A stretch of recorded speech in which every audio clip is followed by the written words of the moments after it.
गरीब का जो टैक्स का पैसा है वो तो ज़ाया हो रहा है और उसको फैसिलिटी भी नहीं मिल रही है, पैसा भी उसी का ज़ाया और वो फैसिलिटी भी उसको नहीं मिल रही है जिसका वो हकदार है। भी आदमी, मैं मान लो मजदूरी करूँगा तो मुझे मजदूरी ईमानदारी से करनी है ना। मैंने 8 घंटे अगर मजदूरी करनी है तो 500 रुपये अगर ले रहा हूँ तो मुझे ये सोच के करना है ना कि मैं 500 का ही ना सही तो 400 का काम तो करूँ ईमानदारी से। वालिदैन अगर बात करूँ तो मैंने अपने बच्चों को 10 से 4 किसके भरोसे पे गवर्नमेंट स्कूल में भेजता हूँ? एक टीचर के भरोसे। और मैं अगर मजदूर आदमी हूँ, मैं अपने बच्चे को ट्यूशन भी नहीं पढ़ा रहा हूँ। मेरा मतलब ये है कि जो बच्चा स्कूल में जाए, जिस तरह हम लोगों ने स्कूल में पढ़ा, हमने तो कोई ट्यूशन नहीं पढ़े, हमने नीट के, मानो आज का नीट जो है हमने क्रैक किए, आज का नीट ही कहेंगे, हम लोगों ने क्रैक किए। केएएस हमारे साथ जो हमारे मेट हैं, क्लासमेट हैं, वो केएएस ऑफिसर भी बने, आईएएस ऑफिसर भी बने। उन लोगों ने तो कहीं ट्यूशन नहीं पढ़ा, यही टीचर थे उस वक्त भी, जो टीचर आज गवर्नमेंट स्कूल्स में हैं। लेकिन उस वक्त का जो टीचर था वो अपने बच्चे पे मेहनत करता था। आज जो टीचर्स हैं हम उनकी मुखालफत नहीं करते, हम ये कहते हैं कि उनको इम्प्रूवमेंट करना चाहिए, बच्चों पे ज़्यादा से ज़्यादा ध्यान देना चाहिए कि ये बच्चा किसी और का नहीं, मेरा अपना बच्चा होना चाहिए। और जिस तरह उनको अपने बच्चों को तालीम देनी चाहिए, इसी तरह उनको दूसरे बच्चे को भी तालीम देनी चाहिए, जिससे क्वालिटी ऑफ एजुकेशन जो है वो इम्प्रूव हो जाए। है कि अगर ऐसा गवर्नमेंट कोई सर्क्यूलर निकाले कि इवन टीचर्स के लिए नहीं, जो भी गवर्नमेंट एम्प्लॉयज़ हैं वो अपने बच्चों को गवर्नमेंट स्कूल्स में भेज दें तो एक अच्छा है। जब गवर्नमेंट्स के एम्प्लॉयज़ के ही बच्चे गवर्नमेंट स्कूल में जाएंगे तो उसी में टीचर भी आएंगे, सुधार आ सकता है। एक सुधार आ सकता है, गुंजाइश है, एक गुंजाइश 100% चांसेस है, सुधार आ सकता है आने के। देखिए सितम ज़रीफ़ी की ये है कि चुरुंडा में एक मिडिल स्कूल है जिसमें छोटे बच्चे फर्स्ट से लेके 8 तक पढ़ते हैं, हो गया 3 साल से लेके 14 साल तक के बच्चे। उस स्कूल में कोई बैंकर नहीं गवर्नमेंट ने दिया। हमने फिर कोर्ट को ये गुहार लगाई थी कि अगर कहीं नहीं बना रहे उस स्कूल के पास तो एक बैंकर बनाओ कि कभी अगर शेलिंग हो जाए ये बच्चे उसमें घुस जाएं। लेकिन आज तक वो डिपार्टमेंट ने नहीं बनाया और ना बना। नाज़रीन अस्सलाम वालेकुम। नाज़रीन, हमारे आज के इस प्रोग्राम में हमारा साथ दे रहे हैं शबीर साहब, जो पेशे के लिहाज से वकील है और इस वक्त उड़ी में वकालत कर रहे हैं। शबीर साहब नामला में रहते हैं, सीज फायर लाइन या कंट्रोल लाइन के बिल्कुल नजदीक। यहां से सिर्फ 2-2.5 किलोमीटर का फासला है कंट्रोल लाइन का। शबीर साहब का घर वहीं पे है।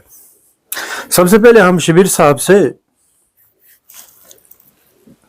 ये गुजारिश करेंगे कि अपना मुख्तसर सा तारुफ देंगे। शबीर साहब जी वानी साहब, मैं शबीर अहमद मंगराल एडवोकेट नामला का रहने वाला हूँ और सियासी वाबस्तगी के हिसाब से मैं आज आम आदमी पार्टी एज ए वॉलंटियर उड़ी में काम कर रहा हूँ। जी शबीर साहब,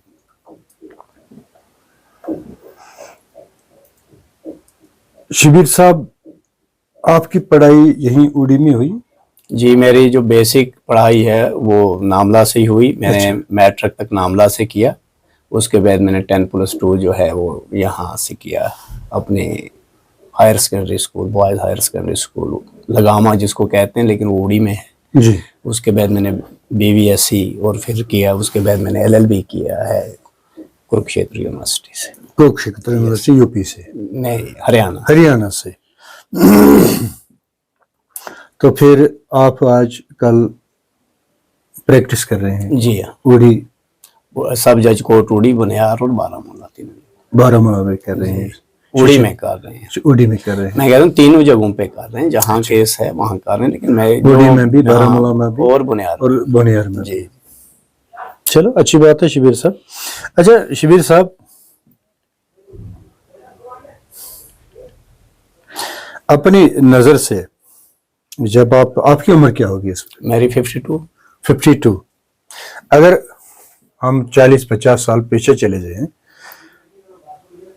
अपने निगाह से आपने उड़ी को 50 साल पहले भी देखा है और आज भी देख रहे हैं उड़ी को। जी 50 साल से आज तक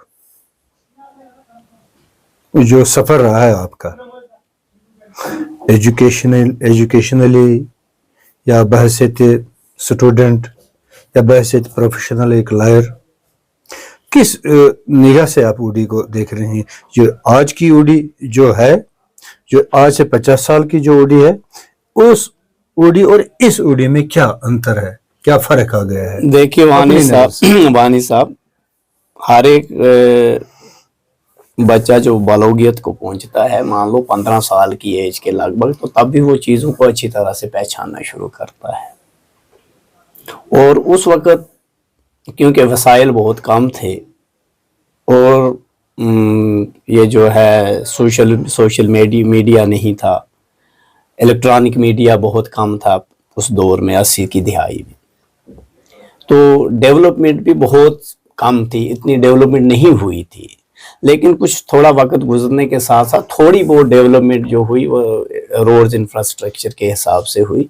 लेकिन जो बेसिक फैसिलिटीज़ हैं जो तब भी वही थी और आज भी वही है, क्योंकि आज तक भी लोग जो हैं वो पीने के पास साफ मेरा पीने के पानी का मतलब है कि साफ पीने के पानी से आज भी लोग जो हैं मारूम हैं। आज भी लोगों को साफ पानी पीने के लिए मुहैया नहीं है। मैं आपको उड़ी की मिसाल टाउन की दे दूं। अगर 2 बूंद बारिश गिरती है तो उड़ी का जो पानी है वो नमकीन चाय के रंग का हो जाता है। तो आप ये समझें कि 21वीं सदी में भी अगर हम पीने का पानी हमको साफ नहीं है तो खुद आप अंदाज़ा लगा सकते हैं कि हम किस दौर में जी रहे हैं।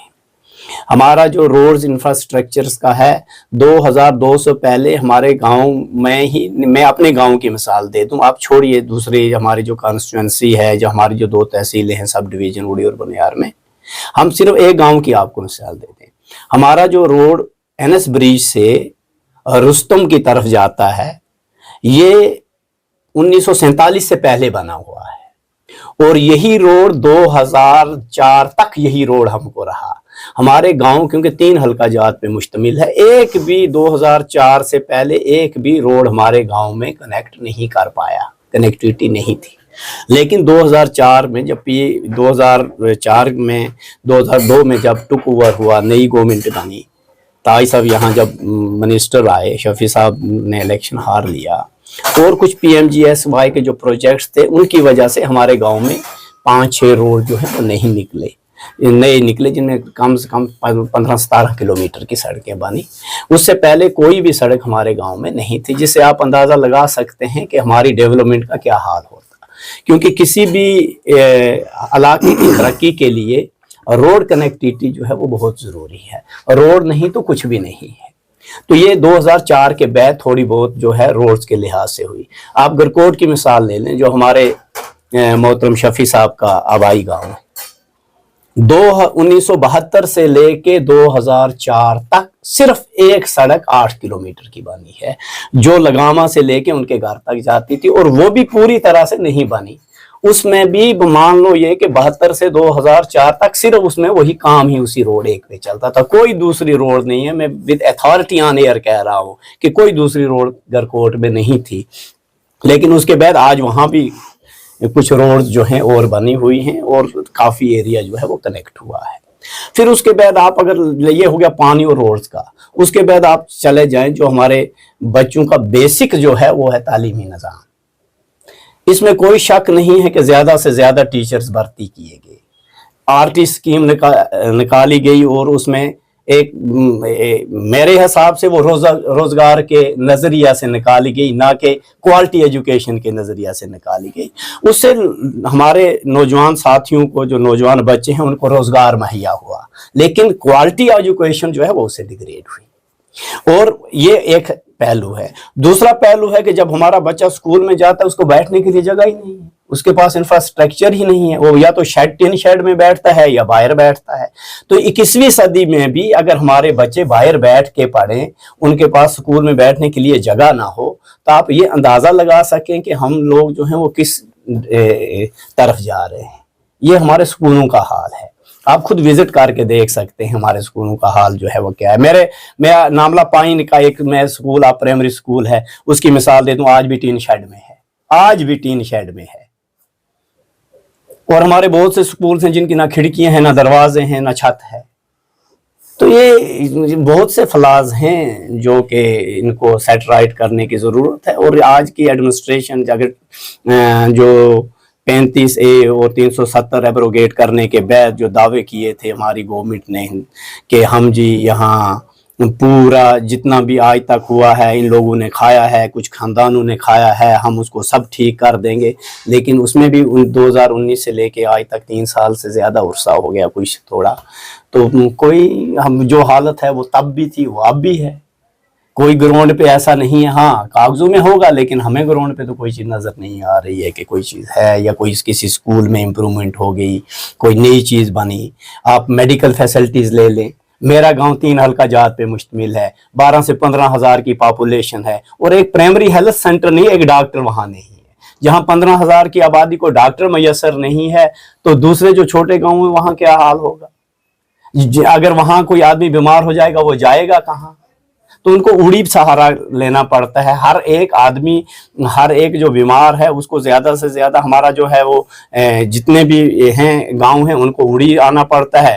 اڑی میں بھی جب فیسلٹیز نہیں ہیں تو ان کو بارہمولہ ریفر کر دیا جاتا ہے, اور لوگ اتنے غریب ہیں وہ ان کے پاس وہ ایفورڈ نہیں کر پاتے ہیں, اور کچھ لوگ بیچارے اسی اس تناتنی میں فوت ہو جاتے ہیں. یہ حال ہے ہمارا.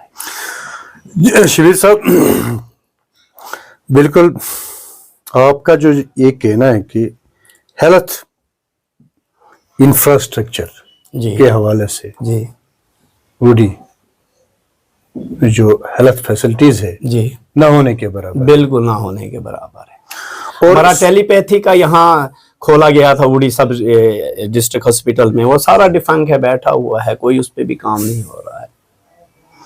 اور ایجوکیشن سکول کے حوالے سے کا جو آپ بالکل انفراسٹرکچر جو ہے وہ کہیں میں درم برم ہے, پورا شہر میں جو کہتا ہے ود گارنٹی. آج بھی پائن پرائمری سکول آپ لکھیں ناملہ پائن جو ہے وہ 10 شیڈ میں آج بھی. اور پانی کا بھی بتا رہے ہیں, پانی کا بھی ہے. پانی کا آپ اس وقت اڑی میں ہیں, بارش گری ہوئی ہے, آپ ٹیپ کھول کے دیکھ لیں وہاں کیسا پانی آ جائے گا, بالکل نمکین چائے کی طرح, کیونکہ کوئی فلٹریشن پلانٹ جو ہے وہ کام نہیں کر رہا ہے, نہ ہے ہی.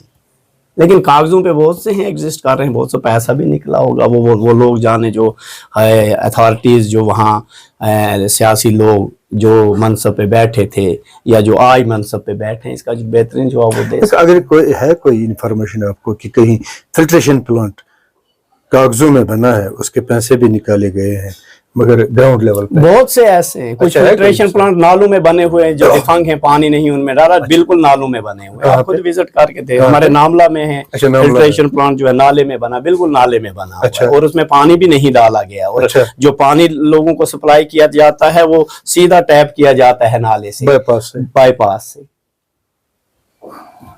یہاں اڑی میں فلٹریشن پلانٹ بنا ہے, لیکن جب پانی آتا ہے وہ بالکل نمکین چائے آتا ہے. اگر فلٹریشن پلانٹ ہوگا تو پانی تو وہاں نہیں آئے. اس کا مطلب ہے نا کہ یہاں بھی جو پانی ہے وہ سیدھا ہی ٹیپ کیا ہوا ہے.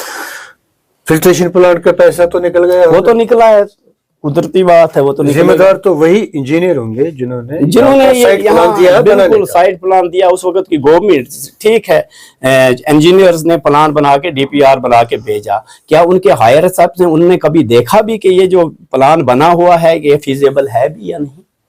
تو وہ بھی اس کے ذمہ دار ہیں. جو وقت کے حکمران تھے, ایم ایل ایز تھے, منسٹر تھے, وہ بھی تو ہے نا کہ کیا میرے کانسٹیٹوئنسی میں جو چیز بنی ہوئی ہے کیا یہ فیزیبل ہے یا نہیں ہے؟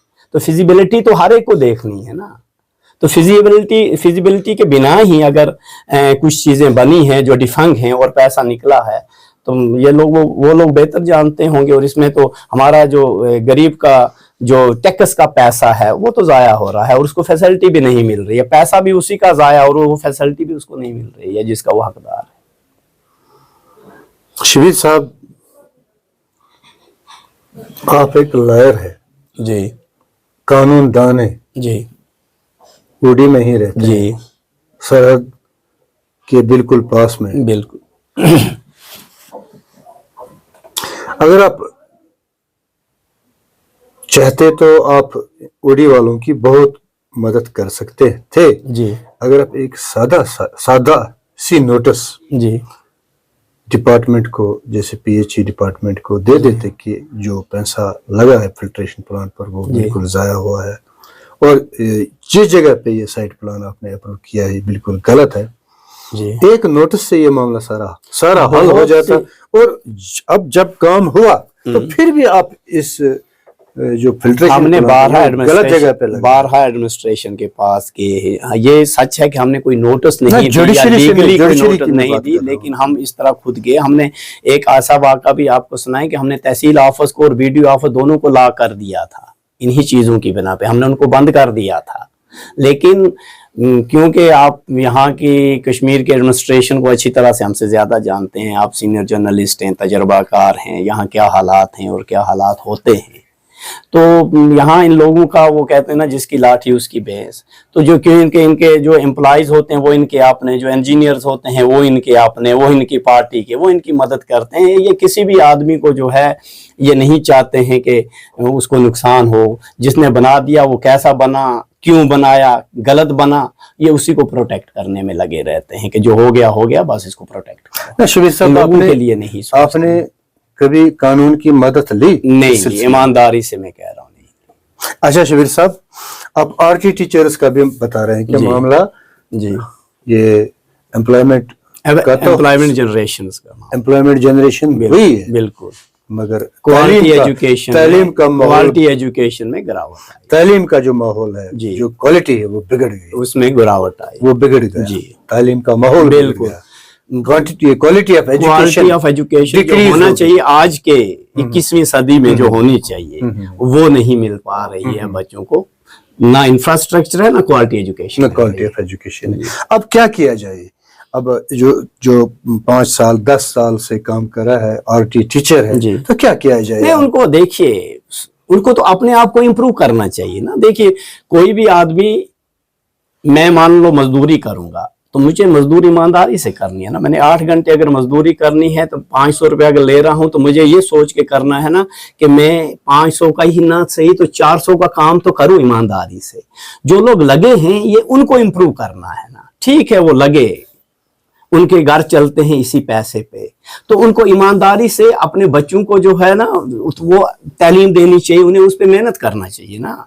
ठीक है, जो 10+2 लगा उसने आगे भी पढ़ा होगा, वो आज ग्रेजुएट होगा, कुछ पोस्ट ग्रेजुएट भी होंगे, तो उनको, उन बच्चों को, जो बच्चे उनके मैं एक एज ए वालिदैन अगर बात करूं तो मैंने अपने बच्चों को 10 से 4 किसके भरोसे पे गवर्नमेंट स्कूल में भेजता हूं?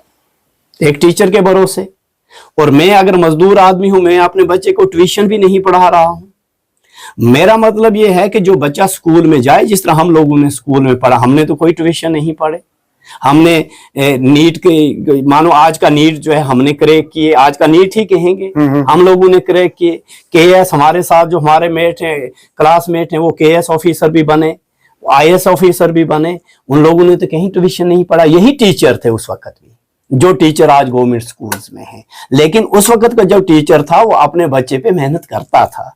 आज जो टीचर्स हैं हम उनकी मुखालफत नहीं करते, हम ये कहते हैं कि उनको इम्प्रूवमेंट करना चाहिए, बच्चों पे ज्यादा से ज्यादा ध्यान देना चाहिए कि ये बच्चा किसी और का नहीं, मेरा अपना बच्चा होना चाहिए। और जिस तरह उनको अपने बच्चों को तालीम देनी चाहिए, इसी तरह उनको दूसरे बच्चे को भी तालीम देनी चाहिए, जिससे क्वालिटी ऑफ एजुकेशन जो है वो इम्प्रूव हो जाए। बिल्कुल वकील साहब, ऊडी में प्राइवेट स्कूलों का जो रिवाज है बहुत कम है, बहुत कम है। जी हाँ, ना होने के बराबर। बिल्कुल सही। यहाँ का जो इनिसार है, दारोमदार है, सारा का सारा सरकारी स्कूल है। तकरीबन 400 से ज्यादा यहाँ पे सरकारी स्कूल है पूरी। बिल्कुल, सब डिवीजन का अलग है। तो जाहिर सी बात है यहाँ के टीचर भी अपने बच्चों को सरकारी स्कूलों में उनको पढ़ाने ना, प्राइवेट ज्यादातर जो टीचर्स हैं उनके बच्चे जो हैं वो प्राइवेट स्कूलों में। अच्छा, प्राइवेट स्कूलों में उनके ज्यादातर, मैं ये नहीं कहता हूँ, हो सकता है, लेकिन मैं ये कहूंगा कि 80 से 90% जो टीचर्स हैं उनके स्कूल जो बच्चे अपने हो प्राइवेट स्कूलों में पढ़ते। हो सकता है 20-30%। تو یہ پرائیویٹ اسکولوں میں جو ٹیچر بچے بیچ رہے ہیں یہ ان سے کم اڑی سے باہر بیچ رہے ہیں کہ کچھ اڑی سے باہر بھی بھیج رہے ہیں. مانو بارامولہ میں ہم لے لیں, کچھ کے بچے جو ہیں وہ دلی پبلک اسکول میں پڑھ رہے ہیں, کچھ کے بچے جو ہیں وہ یہاں کیا کہتے ہیں سری نگر میں پڑھ رہے ہیں, کچھ یہاں سینٹ جوزف میں پڑھ رہے ہیں, کچھ بارامولہ پبلک اسکول ہے وہاں پڑھ رہے ہیں. یہاں کے بہت سے بچے جو ہیں وہ باہر بھی پڑھ رہے ہیں, سری نگر بھی پڑھ رہے ہیں, بارامولہ بھی پڑھ رہے ہیں. یہاں اڑی کا بچہ مانو ہم مان لیں کہ ہمارا ایک سکول جو ہے اچھا سکول ہے پرائیویٹ سکول یہاں نورخوا میں, وہاں جا رہے ہیں اڑی سے. اب اگر بچہ اڑی سے نورخوا جاتا ہے, اڑی سے بارامولہ جا رہا ہے, وہ اس لیے جا رہا ہے اس کو کوالٹی ایجوکیشن, ماں باپ یہ سمجھتے ہیں کہ کوالٹی ایجوکیشن ملے. اور ٹیچرز کے بچے بھی اگر پرائیویٹ سکولز میں جائیں تو اس سے کیا ایک اندیا ملتا ہے سماج کو. بالکل. وکیل صاحب یہاں ایک بات مجھے سمجھ میں آ رہی ہے کہ جو آپ کہتے ہیں کہ کوالٹی آف ایجوکیشن جی کی گراوٹ جی روز بروز بڑھ رہی ہے. جی اگر ایک ٹیچر اپنے بچے کو پرائیویٹ اسکول میں بھیجے گا جی تو یہ بھی ایک ویک پوائنٹ ہے ایجوکیشن میں. یہ گورنمنٹ کو یہ چیزیں گورنمنٹ کے سوچنی چاہیے نا کہ جس ٹیچر کو میں 1 لاکھ روپیہ تنخواہ دے رہے ہیں دوسرے کو بچے کو پڑھانے کے لیے, وہ اپنے بچے کو اس اسکول میں کیوں نہ پڑھائے, پرائیویٹ اسکول میں کیوں بھیجے آپ نے. یہاں پہ ذمہ داری کھڑی ہو یہاں کی ذمہ داری جو ہے یہاں گورنمنٹ کے ہے, یا جو پریویس گورنمنٹ تھی یا موجودہ گورنمنٹ ہے. یہ نہیں نہ پریویس چھوڑ سکتی ہے نہ موجودہ اس ذمہ داری سے پلہ جھاڑ سکتی ہے. یہ تو اس وقت کی گورنمنٹ کی بھی ذمہ داری تھی اور آج کی گورنمنٹ کی بھی یہ ذمہ داری ہے کہ جو ٹیچر حضرات ہیں اگر وہ ہم ایک موٹی تنخواہ لے رہے ہیں اور وہ اپنے بچوں کو پرائیویٹ سکول میں بھیج رہے ہیں تو کیوں. تو پھر ایسا ماحول, اور گورنمنٹ سکول کا رزلٹ 100% اور اس کا پرائیویٹ سکول کا رزلٹ 100% اور گورنمنٹ سکول کا رزلٹ 50% 40%, کہیں کہیں 0, کہیں 60% بھی. یہ بھی ذمہ داری ہے سرکار کی. یہ تو ہماری نہیں, سماج کی ذمہ داری. یہ دیکھیے ساری ذمہ داری اگر سرکار ہی پہ ڈالا, یہ سرکار تو پنشمنٹ دے سکتی ہے نا. میں ایز اے ٹیچر, میں ٹیچر بھی رہا ہوں, میں 2-2.5 سال 3 ٹیچر رہا ہوں. ساری ذمہ داری اگر ہم ٹیچر پہ ہی چھوڑ دیں, ساری ذمہ داری پیرنٹس پہ ہی چھوڑ دیں, ساری ذمہ داری اس پہ سرکار پہ ہی چھوڑ دیں تو نہیں چلے گا نا. ہر ایک کو اپنی ذمہ داری سمجھنی ہے. مجھے ایز اے ٹیچر میری ذمہ داری یہ ہے کہ میں بچوں کو جا کے اسکول میں 10 سے 4 اچھی طرح پڑھاؤں جو مجھے آتا ہے. یہ ضروری نہیں ہے کہ میں کوئی افلاطون ہوں. جتنی مجھ میں جتنی کیپیسٹی ہے, جتنی علم مجھ میں ہے, وہ میں اپنے بچے کو ٹرانسفر کروں. میرا تو اتنا ہی ہے. اور جب میں ٹرانسفر کروں تو اس میں کلاس میں 100 بچے ہوں گے, اس میں 10 جو ہوں گے بہت ایفیشینٹ ہوں گے, 20 جو ہوں گے وہ تھوڑے کم ہوں گے, 30 ایوریج ہوں گے, 10 نارمل ہوں گے, اور کچھ ایسے بھی ہوں گے جو بہت ہی نیچے لیول پہ ہوں گے. یہ ضروری نہیں ہے کہ سارے بچے ہوں گے, لیکن ٹیچر کو تو ٹیچر کا جو فوکس ہے وہ ان بچوں پہ جانا چاہیے جو سب سے کم ہے. جو ایوریج بچہ ہے یا جو بہت بڑھیا بچہ ہے یا جس کے گھر میں ماں باپ پڑھے ہوئے ہیں تو وہ تو پتا ہے کہ ہاں یہ ادھر سے اگر پڑھ کے جائے گا گھر میں باپ بھی پوچھنے والا ہے, گھر میں ماں بھی پوچھنے والی ہے. لیکن جو مزدور کا بچہ وہ کس کے پاس جائے گا. تو میرا فوکس ایز اے ٹیچر یہ ہونا چاہیے کہ غریب کے بچے کو میں زیادہ سے زیادہ اٹینٹیو بناؤں, اس کو میں زیادہ سے زیادہ ایجوکیشن جو ہے دے سکوں تاکہ یہ جا کے کچھ نہ کچھ حاصل کر سکے, کیونکہ اس کے پاس اتنی کیپیسٹی نہیں ہے اس کے ماں باپ کے پاس یہ کسی بڑے اسکول میں بھیج دیں. تو یہ میرا فرض بنتا ہے ایز اے ٹیچر کہ میں اس کو ایجوکیشن دوں تاکہ یہ بھی آگے بڑھے. وکیل صاحب بحیثیت قانون دان اگر آپ سے یہ پوچھا جائے کہ ایجوکیشن کا جو ڈکلائن ہوا ہے, میں استاد ہوں, میرا بچہ پرائیویٹ اسکول میں جا رہا ہے, پڑھائی کر رہا ہے, اور میں غریب کے بچوں کو پڑھا رہا ہے, تو یہاں سے مجھے لگتا ہے کہ یہاں سے ایجوکیشن کا ڈکلائن یہی تو سب سے بڑا کیونکہ جو میرا بچہ ہے جی کہیں اور میں اس کو بھیج رہا ہوں پڑھائی کے لیے, تو جو غریب کا بچہ ہے وہ پڑھے نہ پڑھے تو میں سمجھتا ہی نہیں, میں یہ نہیں سمجھتا یہ میرے اپنے بچے. بالکل. اچھا کیا سمجھتے ہیں آپ, ایک قانون دان ہے آپ, اگر سرکار ایک سرکولر جاری کرے کہ جو بھی گورنمنٹ امپلائی ہے جی ان کے بچے گورنمنٹ سکولوں میں انرول کرنے چاہیے جی, اور پڑھائی وہیں سے ان کو لینی چاہیے جی وہ کسی پرائیویٹ اسکول میں جا نہیں سکتے ہیں. جی. تو کیا رائے ہے آپ کی کہ کیا سوچتے ہیں آپ؟ بالکل بجا ہے کہ اگر ایسا گورنمنٹ کوئی سرکولر نکالے کہ ایون ٹیچرز کے لیے نہیں، جو بھی گورنمنٹ امپلائیز ہیں وہ اپنے بچوں کو گورنمنٹ سکولز میں بھیج دیں تو ایک اچھا ہے. جب گورنمنٹ کے امپلائیز کے ہی بچے گورنمنٹ سکول میں جائیں گے تو اسی میں ٹیچر بھی آئیں گے، سدھار آ تو سکتا ہے. ایک سدھار آ سکتا ہے، گنجائش ہے، ایک گنجائش 100% چانسز ہے سدھار آ سکتا ہے، آنے کے چانسز ہیں، کیونکہ ایک چیک رہے گا. میں ایک آفیسر ہوں، گورنمنٹ امپلائی ہوں، کے ایس آفیسر ہوں، میں کے ایس کا یا اس کو چھوڑ دیں، ہم کے ایس ہیں، کے پی ایس ہیں وغیرہ ہیں. تو میرا بچہ جب گورنمنٹ سکول میں جائے گا تو نیچرلی میں شام کو تو اس کو چیک کروں گا. میری یہ زیادہ نہیں تو 50% پروبیبلٹی ہے کہ میں جب امپلائی ہوں تو میری مسز بھی امپلائی ہوگی اگر میں آفیسر ہوں. یہ 50% پروبیبلٹی ہے. تو جب وہ سکول سے واپس آئے گا تو ایک چیک ہوگا نا، ہاں بچہ آپ نے کیا پڑھا ہے، آپ کو ٹیچر نے کیا پڑھایا، آپ کو مس نے کیا کام دیا، ہوم ورک دیا. تو بچہ جب بتائے گا تو اگر وہ ان کے معیار پہ اترے گا نہیں تو وہ تو ان کو کہیں گے کہ بھائی ہاں آپ میرا بچہ آپ کے اسکول میں تھا تو اس میں کیا امپرومنٹ ہوئی ہے. تو ایک جو چیک اینڈ بیلنس جو ہوگا وہ ان ٹیچرز پہ آ جائے گا. لیکن جب غریب کے بچے اس کو پتہ نہیں ہے، وہ آتا ہے اپنی کتابیں پھینکتا ہے، گلی ڈنڈا کھیلنے کو چلا جاتا ہے، کرکٹ کھیلنے کو چلا جاتا ہے، صبح بیگ اٹھاتا ہے اسکول چلا جاتا ہے، تو چیک کیسے ہوگا؟ اچھا وکیل صاحب، بجلی کا بھی یہاں آپ کو بجلی کا بھی بحران تو ہے. دیکھیے بجلی کا بحران یہاں ہی نہیں ہے، پوری ریاست میں یو ٹی میں ہے. یہاں ہم کو زیادہ سے زیادہ 8 سے 12 گھنٹے بجلی ملتی ہے، اور کبھی اگر قسمت سے 18 گھنٹے مل جائے وہ بھی سمر کے مہینوں میں. تو سردیوں کا تو برا حال ہے، 8-10 گھنٹے بھی نہیں ملتی ہے. اور یہاں کے پروجیکٹ ہونے کے باوجود بھی ہماری اڑی میں اتنے پروجیکٹ ہیں، رویلٹی جو ہے 12% ہے، اور وہ کہاں جاتی ہے؟ جو پانی کا سیس آتا ہے وہ کہاں جاتا ہے؟ اگر رویلٹی جو ہے اور پانی کا جو سیس ہے اس کے عوض میں اگر ہم کو پاور ہی دیا جائے 12 گھنٹے یا 24 گھنٹے تو ایک وہ گورنمنٹ نہ لینا سیس، جو سیس لے رہی ہے اس کو کہاں استعمال کر رہی ہے؟ جو رویلٹی 12% ہے اس کو کہاں استعمال کر رہی ہے؟ جو این ایچ پی سی یہاں ہے وہ اپنا جو وہ دے رہی ہے، یہ جو ہے کارپوریٹ ریسپانسبلٹی کا جو شیئر ان کا ہوتا ہے وہ دے رہی ہے، وہ کہاں جاتا ہے؟ اگر ان ساری چیزوں کو کلب کر کے ایک بہترین طریقے سے بجلی ہی فراہم کی جائے تو میرے لحاظ سے بہتر ہے. اچھا شبیر صاحب، راشن سپلائی کا بھی معاملہ ہے. جی فوڈ ڈپارٹمنٹ جی کس طرح کا کام یہاں پہ جو راشن ڈیلیوری ہے، ڈسٹریبیوشن راشن کیا ہے یہاں ڈیلیوری جو ہے؟ کچھ گاؤں جو ہیں وہاں تھوڑا دور ہے، لیکن بہت سے میکسیمم گاؤں ہیں جہاں کے گاؤں کے اندر ہی ڈپو جو ہے وہ ہیں. اور کہیں کہیں فیئر پرائز شاپس بھی ہیں جو کسی وقت میں دے دی تھی گورنمنٹ نے کچھ نوجوانوں کو، وہ بھی کام کر رہی ہیں. اب اس میں ایک ایشو یہ ہے کہ کچھ لوگ ہیں جو مانو اپنے آپ کو کہتے ہیں لاکھ پتی ہیں، کروڑ پتی ہیں، گو کہ وہ ملازم نہیں ہیں، وہ بھی 3 روپے کا راشن لیتے ہیں.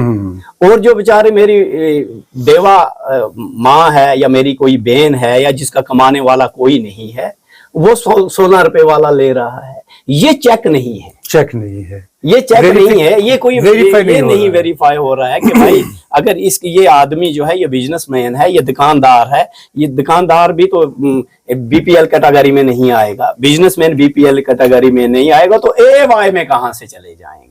تو جو لوگ ڈیزرو کرتے ہیں وہ اس لائن میں نہیں ہیں، جو نہیں کرتے ہیں وہ اس لائن میں. یہ بھی ہے، یہ بھی ایک ویریفیکیشن ہونی چاہیے. یہ جو ڈسکریمنیشن ہے اس کی ذمہ داری کس پہ ڈالیں؟ ہم ایک تو ایڈمنسٹریشن کے، دوسری ہماری بھی ہے، کیونکہ ہم لوگ جو ہیں وہ ایگریسو پرسیو نہیں کر پاتے. اچھا وکیل صاحب، آپ ابھی بول رہے ہیں ایف پی شاپ، یہ پرائیویٹ شاپ بھی کھولے گئے ہیں، فیئر پرائز شاپ بھی کھولے گئے ہیں جگہ جگہ. تو کچھ لوگ انگلی اٹھا رہے ہیں فوڈ ڈپارٹمنٹ پر، یہ fair price shop private license ان کو دی گئی ہے جو ڈیزرو نہیں کر رہے تھے، جنہوں نے فراڈ طریقے سے، غلط طریقے سے، دھوکہ دہی سے، مس لیڈ کر کے ڈپارٹمنٹ سے ایسے پیپرز بنوائے ہیں جو بالکل فراڈ ہے. دھوکے سے انہوں نے یا کسی اثر رسوخ سے یا کوئی پیسہ وغیرہ کرپشن سے لائسنس حاصل کر کے اور چلا رہے ہیں. دیکھیں اس بارے میں مجھے یہ ابھی جیسے دیکھا گیا ہے लाइसेंस ए के नाम पे है, बी चला रहा है, जी लाइसेंस किसी लेडी के नाम पे है तो उसका कोई चला और कोई रिश्तेदार और है। काम कर रहा है, जी या जिसके नाम पे लाइसेंस है वो अब सर्विस कर रहा है जी। तो लाइसेंस कंटिन्यू कोई ना कोई कर रहा है। जी अच्छा, इतने इतने बड़े बड़े सेकेंडल है, तो ऐसा होकर के ये क्या समझती है सरकार, ये जो अनएम्प्लॉयमेंट है, जो डिजर्व है, उनको लाइसेंस नहीं मिली है, लाइसेंस उनको मिली है जो डिजर्व नहीं कर रहे थे, जिन्होंने धोखाधड़ी से लाइसेंस लिए, क्या आपका ख्याल है? आप एक कानूनदान है। बिल्कुल, देखिए ऐसी इंफॉर्मेशन मेरे पास तो ऐसा कोई नहीं है, ना मेरे पास ऐसा कोई मैकेनिज्म है कि हम तो उसी को देखेंगे जो शॉप पे बैठा है दे रहे, हम तो यही तस्वर कर लेते हैं यही इस दुकान को चलाने वाला है। अब ये जो है आज जो आप कह रहे हैं या आपके पास कोई इंकशाफ हुआ है, ये सारा काम जो है हम भी कहेंगे डिपार्टमेंट से, और आपकी भी जिम्मेदारी बनती है और हमारी भी जिम्मेदारी बनती है कि ये वेरीफाई किया जाए, अगर कुछ ऐसे लोग हैं उनके लाइसेंस को कैंसिल करके नए लोगों को जो अनएम्प्लॉयड हैं उनको दिए जाए। अच्छा वकील साहब, PMGSY जैसे अभी बात कर रहे थे रोड्स की, आप जी। रोड बना रही है, एक एजेंसी है जी, जी। PMGSY, उसमें आम जमींदारों की जी जमीन जा रही है, जी उससे PMGSY ले रहे हैं वो जमीन, जी उसका वो साइड प्लान बना है, जी। उसका वो रेवेन्यू रिकॉर्ड आया है, उसको पैसे भी उसको देने हैं कंपनसेशन, जी, जी। और किसी किसी का मकान आया है, जी। दुकान आया है, स्ट्रक्चर आया है, जी। तो उसका भी एक रिकॉर्ड में असेसमेंट बना है कि उसको इतना पैसा देना है, इसको इतना पैसा देना है।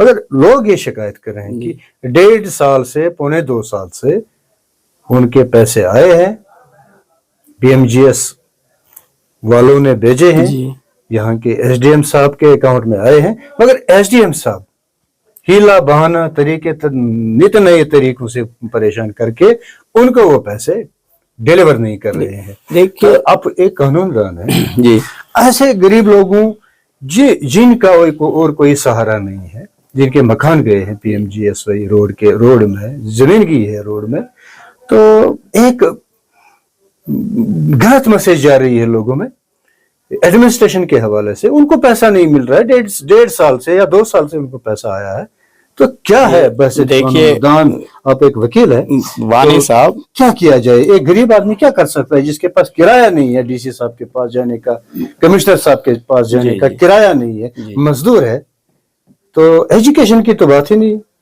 ये है कि देखिए मैं आपको कुछ चंद मिसालें दे दूं। यहाँ हमारी जो एडमिनिस्ट्रेशन है इसमें बड़े फ्लाज हैं। फ्लाज ये हैं कि जो PMGSY का डिपार्टमेंट जब क्रिएट किया गया उस वक्त इसमें ये रखा गया कि क्योंकि यहाँ रोड निकालने के लिए लोग ज़मीनें नहीं छोड़ते हैं, इसलिए इनको कंपनसेट किया जाए और फिर रोड निकाला जाए।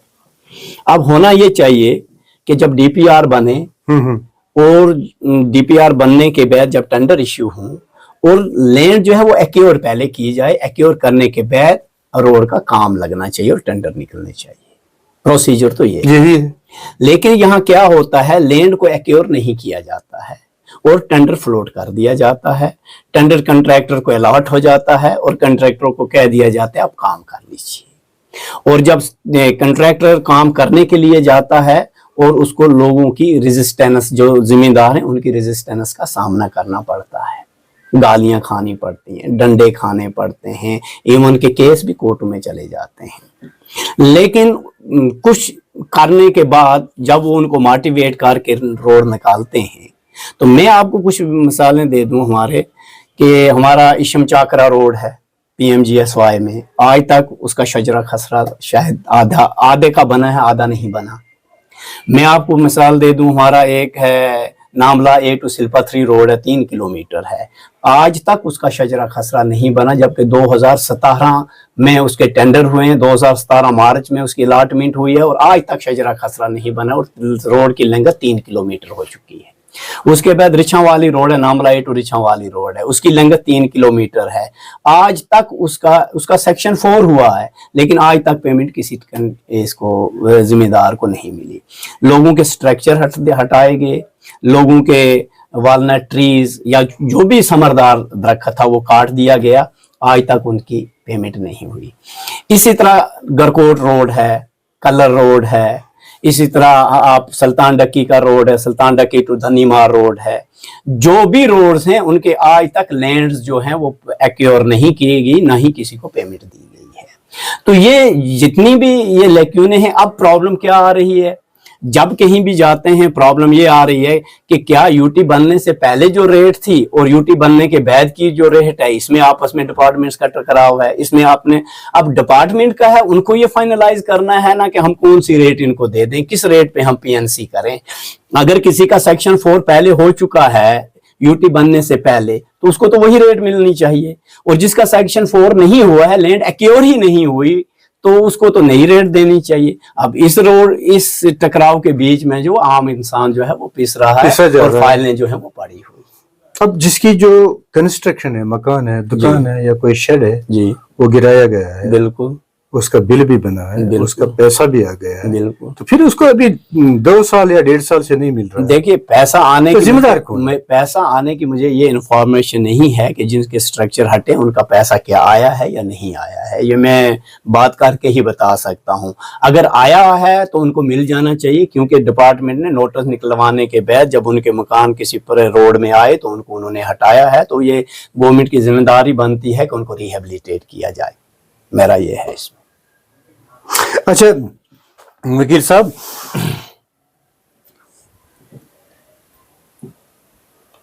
एक सजेशन है जी,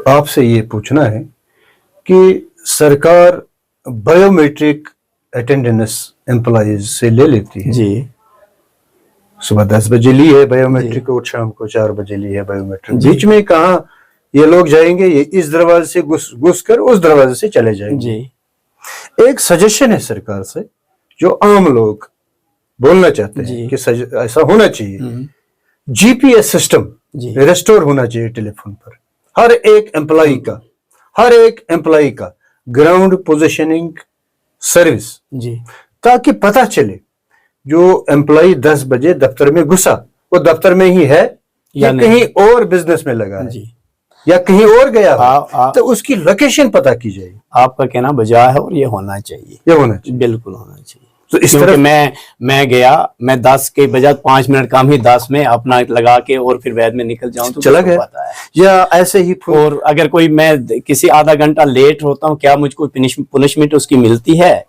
अगर मैं आधा घंटा या घंटा किसी दिन लेट जाता हूँ, क्या ये भी कहीं है कि मुझे उसका पनिशमेंट कुछ मिलता है या नहीं मिलता है, या कि ऐसे ही कागजों में है? ये भी तो होना चाहिए ना। और दूसरा ये है कि जिस तरह आपने बजा फरमाया कि मैं 10 बजे गया, मैंने अटेंडेंस की और आ गया 10 के 4 बजे, मैं 3:45 आ गया और 4 बजे फिर करके निकल गया, तो किसको पता होगा?